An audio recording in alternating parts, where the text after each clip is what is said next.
అమ్మయ్య నేను ప్లేట్ నిండా ఫుడ్ పెట్టాను, మా వాడు మొత్తం తినేశాడు, మొబైల్ బాగా హెల్ప్ చేసింది, ఏదైతేనేమో వాడు ఆరోగ్యం బాగుంది. ఇది ఒక తల్లిగా నేను ఆలోచిస్తాను. కానీ లాంగ్ రన్ లో దానివల్ల ఏం జరుగుతుంది? యూజువల్ గా మనకి ఆకలి వేసినప్పుడు నాకు ఆకలి వేస్తుంది, నేను తినాలి, ఓకే, ఎంత వరకు తింటే నేను ఆపాలి, ఎటువంటి ఫుడ్ తినాలని మనకు తెలుస్తుంది కదా. అదే విధంగా పిల్లలకు కూడా తెలియాలి.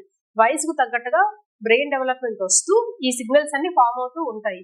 కానీ స్క్రీన్ పెట్టి మనం ఫుడ్ పెట్టడం వలన ఆ సిగ్నల్ అనేది సరిగ్గా ఫామ్ అవ్వదు. నాకు ఆకలి వేస్తుందా, లేదంటే నేను ఎంత తినాలి, ఏం తినాలి, ఎప్పుడు కడుపు నిండిది, ఎప్పుడు ఆపాలనేది, ఫీడింగ్ స్కిల్స్ అనేవి సరిగ్గా డెవలప్మెంట్ జరగదు. రెండోది, నేను అనుకున్నదంతా బిడ్డ తినేసడం మనం హ్యాపీగా ఫీల్ అవుతాం, కానీ అది ఒక్కొక్కసారి బిడ్డకి ఎక్కువ అవ్వచ్చు లేదా తక్కువ అవ్వచ్చు. ఎక్కువైతే కనుక ఓవర్ ఫీడింగ్ అయిపోయి లాంగ్ రన్ లో ఒబెసిటీ అంటే ఎక్కువ వెయిట్ గెయిన్ వచ్చి దానివల్ల హెల్త్ ప్రాబ్లమ్స్, లేదా తక్కువైతే కనుక మాల్ నరిష్మెంట్, పంచ పోషకాలు వెళ్ళకపోవడం, ఇలాంటివి జరిగే అవకాశాలు ఉంటాయి. అవాయిడ్ చేయండి. ఫుడ్ తినేటప్పుడు పిల్లలకి గనక మొబైల్ అనేది చూపిస్తే ఆడియో విజువల్ సిగ్నల్ కాన్సన్ట్రేషన్ అంతా మొబైల్ మీదే ఉంటుంది. సో ఫుడ్ నుంచి వచ్చే సెన్సెస్ ని సరిగ్గా గ్రాస్ప్ చేయలేరు.